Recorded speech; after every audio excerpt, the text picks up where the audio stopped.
बिस्मिल्लाहिर्रहमानिर्रहीम। अस्सलाम वालेकुम स्टूडेंट्स एंड व्यूअर्स। यूट्यूब के जी ट्यूटर से सरजफर आपके सामने। टॉपिक है हमारा आज कौमी आमदनी के तसव्वुरात। आज हम उसके कौमी आमदनी को रियाज़ियाती तरीके से जांचने की कोशिश करेंगे।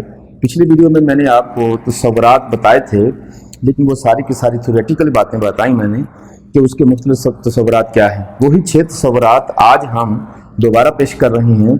लेकिन पिछली वीडियो में मैंने आपको जस्ट इनका तारफ़ करवाया था, लेकिन आज हम इसको बाकायदा मैथ की ज़ुबान में समझने की कोशिश करेंगे।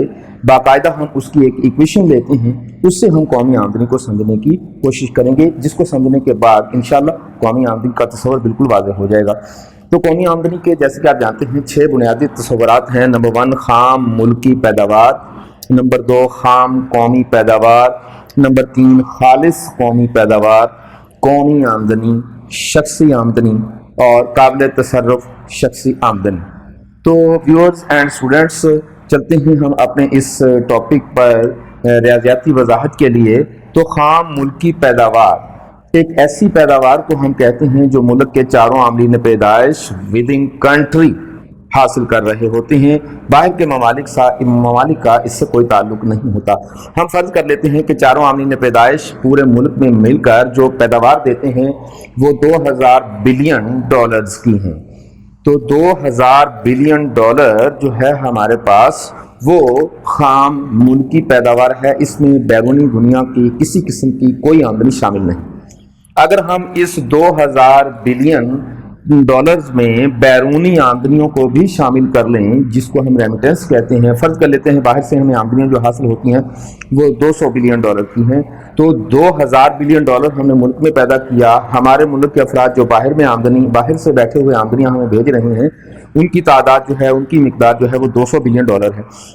तो यूं रेमिटेंस को और जीडीपी को दोनों को जमा करके जो हमारे पास अमाउंट आएगी, इसे हम जीएनपी खाम कौमी पैदावार कहते हैं। जब तक मुल्क की आमदनियां शामिल नहीं थी, ये मुल्क की पैदावार थी। दूसरे मुल्कों की आमदनियां शामिल होने के साथ ही ये मुल्क की पैदावार की बजाय कौमी पैदावार बन गई।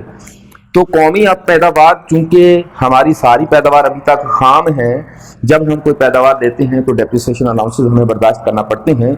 अगर आप जीएनपी में अखराजात फजूदगी डेप्रिसिएशन अलाउंसेस को माइनस कर देते हैं, ज़ाहिर है टूट फूट होती है कहीं ना कहीं, तो अगर उन टूट फूट को माइनस कर देते हैं तो जीएनपी माइनस डेप्रिसिएशन अलाउंसेस जो हमारे पास अमाउंट बचेगी 2100 यानी कि 2100 बिलियन डॉलर। तो ये हमारे पास 2100 बिलियन डॉलर जो है वो एनएनपी है। ये हमारे पास खालिस कौमी पैदावार है, नेट नेशनल इनकम।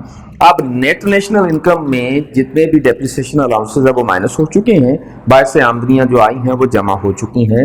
इसके बाद हमारे पास खालिस कौमी पैदावार के बाद मरहला शुरू होता है कौमी आमदनी।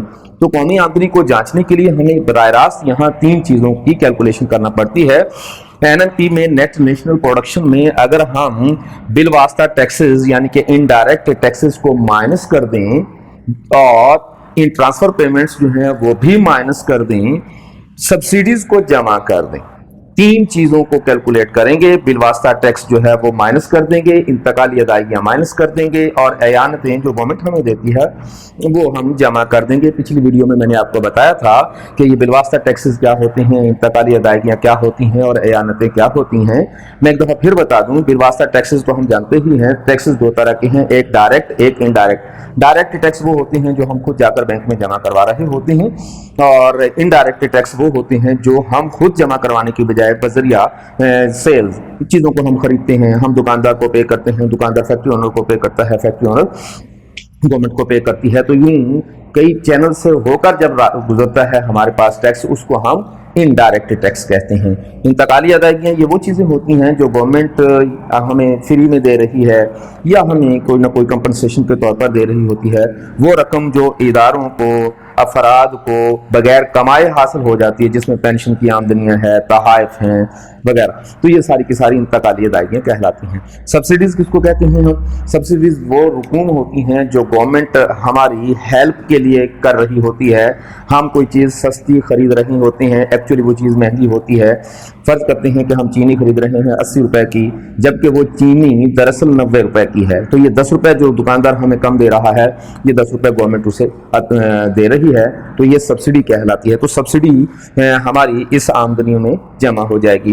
तो बिलवास्ता टैक्स जमा कर माइनस कर देंगे, इंतकाली अदायगियों को माइनस कर देंगे और एयानतों को जमा कर देंगे। हासिल शुदा अमाउंट जो है हमारे पास $2000 बिलियन जो है, ये हमारे पास कौमी आमदनी है, नेशनल इनकम कहलाएगी।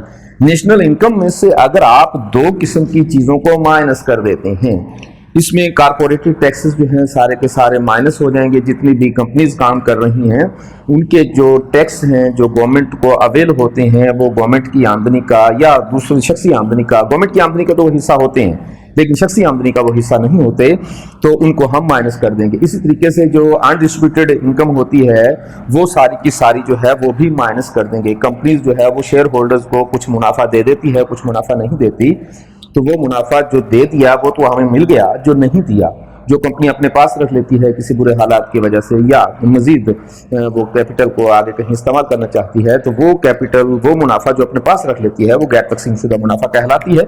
तो ये कारपोरेटेड टैक्सेस उसको भी माइनस करना पड़ेगा और गैर तकसीम शुदा मुनाफा जो है उसको भी माइनस करना पड़ेगा।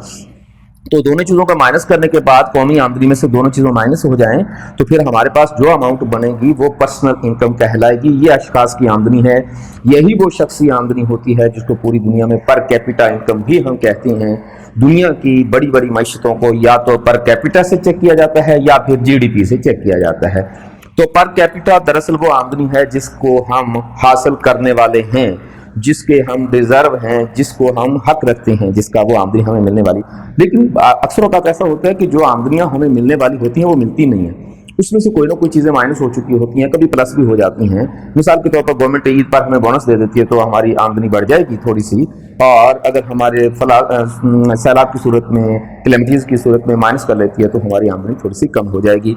तो अगर आप शख्सी आमदनी में से, कौम की पर्सनल इनकम में से जो हमारे पास डायरेक्ट टैक्स है उससे हम माइनस कर देंगे तो हमारे पास जो बचने वाली रकम है वो कंज्यूमेबल आमदनी होगी, काबिल तसर्रुफ आमदनी होगी। ख्याल रखिएगा कि यहाँ इनडायरेक्ट टैक्स माइनस होते हैं जबकि यहाँ डायरेक्ट टैक्स माइनस होते हैं। आमतौर पर हम इसको एक ही सूरत में समझते हैं, ऐसा नहीं है। डायरेक्ट टैक्स जो है वो यहाँ माइनस होंगे हमारे और इनडायरेक्ट टैक्स जो है वो वहाँ माइनस होंगे। तो डायरेक्ट टैक्स माइनस करने के बाद शख्सी आमदनी में से जो कुछ हमारे पास बचेगा वो हमारे पास पर कैपिटा कंज्यूमेबल इनकम कहलाएगी, जो कि हमारे पास $1900 बिलियन है। यूं हमारे आमदनी के मुख्तलिफ तस्वुरात हम आज कोशिश कर रहे थे रियाजियाती तरीकों से समझाने की। तो पिछली वीडियो में हमने इसको थ्योरेटिकली तरीके से और आज हमने इसको मैथमेटिकली तरीके से समझाने की कोशिश की। यही तस्वुरात 6 थ्योरी के मामले में पहले पढ़ा चुका हूं मैं आपको, और आज हम इसको मैथ की जुबान में कोशिश कर रहे थे समझाने की। उम्मीद करते हैं कि हमारी वीडियो से आपको बड़ा इस्तिफादा हो रहा होगा। ऐसी सूरत में काइंडली हमारी वीडियो को सब्सक्राइब कीजिएगा, शेयर कीजिएगा, लाइक कीजिएगा। अपना ख्याल रखिएगा। हाजिर होंगे अगली वीडियो के साथ। वस्सलाम।